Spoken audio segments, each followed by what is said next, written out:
It has become clear that India is not getting uprooted because of its stand with Russia. It has not given up and will certainly not give up in the near future either. While the rest of Europe is playing a game of tug-of-war, India remains unmoved, causing France to throw a hissy fit. It was visible at the recent G20 finance ministers meeting. Contrary to that, the viewpoint of the USA is somewhat more lenient towards India. There are plenty of reasons for that, which we will discuss in the later parts.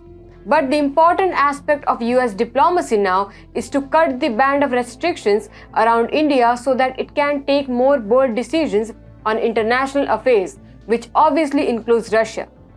Let's dive deeper into why the charming US Foreign Secretary Antony Blinken has been making frequent visits to India. Thank you for joining me today. My name is Savita Mishra and this is TFIPost. On the sidelines of the G20 foreign ministers meeting, Antony Blinken met the Indian Minister of External Affairs, Dr. S. Jaishankar. The two ministers discussed various issues including the review of bilateral relations, regional issues, and the Russia-Ukraine conflict and the Indo-Pacific. Of late, there have been many high-level visits between the officials of both India and United States. This includes the visit of Indian NSA Ajit Doval last month.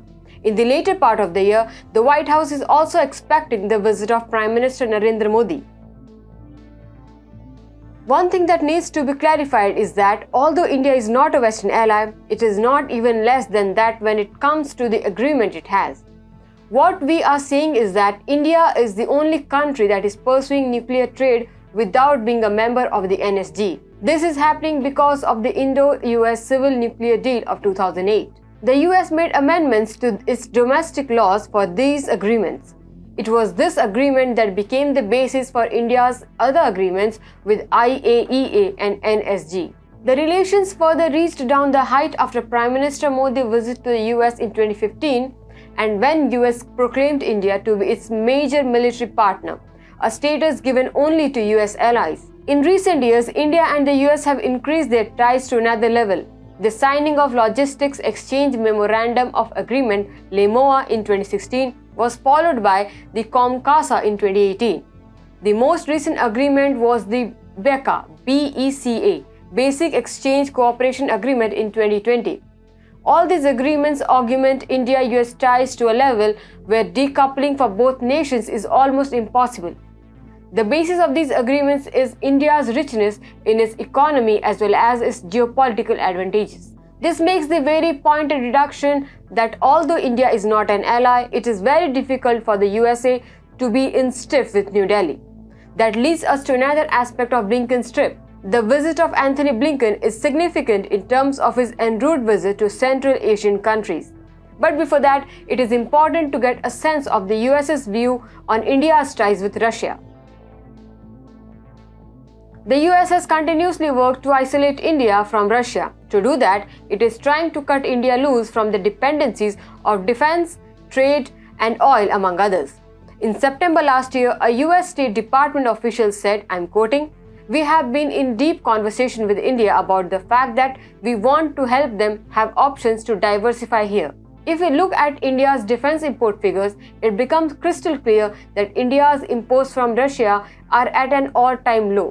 Still, Moscow is the biggest arms supplier to New Delhi. Following that, in November last year, Ned Price, the spokesperson of the United States State Department, said, I'm quoting, "When it comes to Russia's and India's relationship with Russia, we have consistently made the point that it is a relationship that developed and was cemented over the course of decades, really coming to be during the Cold War at a time when the United States was not in a position to be an economic partner, a security partner, a military partner to India." On similar lines, it was reported in January that the US is looking to renew efforts on reducing India's defense and oil dependency on Russia.